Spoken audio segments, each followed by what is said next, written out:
Olá a todos, eu sou o professor Chico e hoje vamos aprender a resolver problemas de dinâmica que envolvem atrito em um corpo ou uma superfície plana.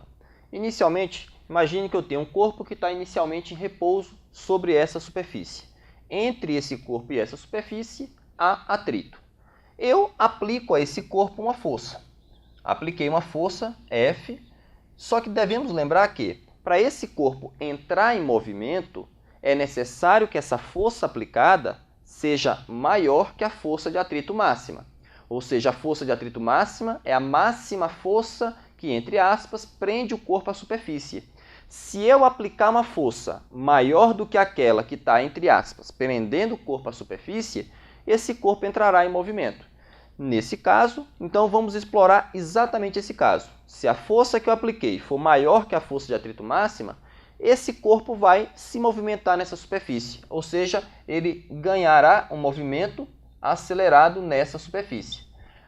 Nesse caso, a força de atrito entre o corpo e a superfície, que é oposta ao movimento, essa força de atrito é chamada de força de atrito cinético, ou seja, o corpo entra em movimento, a força de atrito entre o corpo e a superfície é chamada de atrito cinético. É o momento de lembrar como é que nós calculamos essa força de atrito cinético. A força de atrito cinético é dado pelo coeficiente de atrito cinético vezes a normal. Lembremos que o coeficiente de atrito depende basicamente do material que é feito o corpo e a superfície. Nesse caso, quando a superfície é plana, a força normal, vertical para cima, ela é igual à força peso, vertical para baixo. A normal é equilibrada pela força peso na vertical. De tal forma que, como resolvemos a dinâmica desse problema? Resolver a dinâmica do problema é basicamente achar a aceleração. E essa relação entre força e aceleração é dada pela segunda lei de Newton. Ou seja, a segunda lei de Newton afirma que a resultante das forças que atuam no corpo é dado pelo produto da massa com a aceleração. Nesse caso, quem seria essa força resultante? Observem bem que, no sentido da aceleração, eu tenho a força aplicada e tenho, contrário à aceleração, a força de atrito.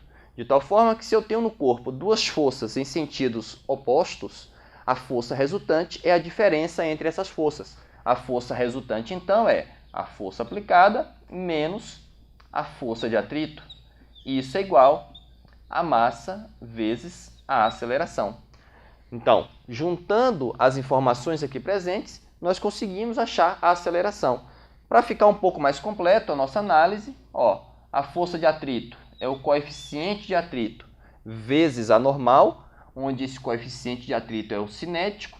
A normal é igual à força-peso, ou seja, onde está a normal, massa vezes gravidade, isso, massa vezes aceleração. Ou seja, a dinâmica de um problema onde o corpo está em uma superfície plana, com atrito, desde que a força que eu aplico seja maior que a força de atrito máxima, é resolvido diretamente pela segunda lei de Newton.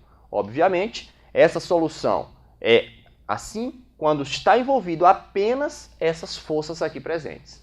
Se houver outra força atuando no corpo, basta lembrar que a força resultante tem sempre direção e sentido da aceleração. Verifique quais são as forças no sentido da aceleração, aquelas que estão em oposição à aceleração, e construa a soma vetorial que faz o papel da força resultante. Essa foi a dica de hoje. Muito obrigado a todos e até a próxima aula.